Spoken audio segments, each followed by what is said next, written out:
മറ്റൊരു വാർത്തയിലേക്കാണ്. തൃശൂർ വെളപ്പായ ബിവറേജിന് സമീപം മദ്യപിച്ച് റെയിൽവേ ട്രാക്കിനടുത്ത് കിടന്ന ഇതര സംസ്ഥാന തൊഴിലാളിക്ക് പൊള്ളലേറ്റു. ട്രാക്കിന് സമീപത്തെ പുല്ലിന് തീ പിടിച്ചതോടെയാണ് തൊഴിലാളിക്ക് പൊള്ളലേറ്റത്. സാരമായി പൊള്ളലേറ്റ അയാളെ മെഡിക്കൽ കോളേജ് ആശുപത്രിയിൽ പ്രവേശിപ്പിച്ചു. ആളെ തിരിച്ചറിഞ്ഞിട്ടില്ല.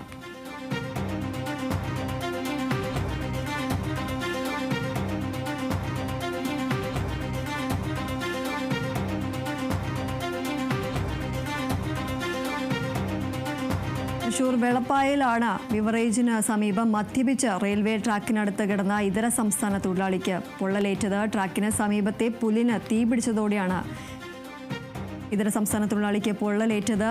സാരമായി പൊള്ളലേറ്റ ഇയാളെ മെഡിക്കൽ കോളേജ് ആശുപത്രിയിൽ പ്രവേശിപ്പിച്ചിരിക്കുകയാണ്. പൊള്ളലേറ്റ വ്യക്തിയെ തിരിച്ചറിഞ്ഞിട്ടില്ല എന്നതാണ് ലഭിക്കുന്ന വിവരം. ഈ സാരമായി പൊള്ളലേറ്റ ഇതര സംസ്ഥാന തൊഴിലാളിയെ ഇപ്പോൾ മെഡിക്കൽ കോളേജ് ആശുപത്രിയിൽ പ്രവേശിപ്പിച്ചിരിക്കുകയാണ്. ഇതര സംസ്ഥാന തൊഴിലാളിക്കാണ് ഇത്തരത്തിൽ പൊള്ളലേറ്റിരിക്കുന്നത്. തൃശ്ശൂരിലെ വെളപ്പായ ബിവറേജിന് സമീപം മദ്യപിച്ച് റെയിൽവേ ട്രാക്കിനടുത്ത് കിടന്ന ഇതര സംസ്ഥാന തൊഴിലാളിക്കാണ് പൊള്ളലേറ്റത്. ട്രാക്കിന് സമീപത്തെ പുല്ലിന് തീ പിടിച്ചതോടെയാണ് തൊഴിലാളിക്ക് പൊള്ളലേറ്റത്. സാരമായി പൊള്ളലേറ്റ ഇയാളെ ഇപ്പോൾ മെഡിക്കൽ കോളേജ് ആശുപത്രിയിൽ പ്രവേശിപ്പിച്ചിരിക്കുകയാണ്. ആളെ തിരിച്ചറിഞ്ഞിട്ടില്ല.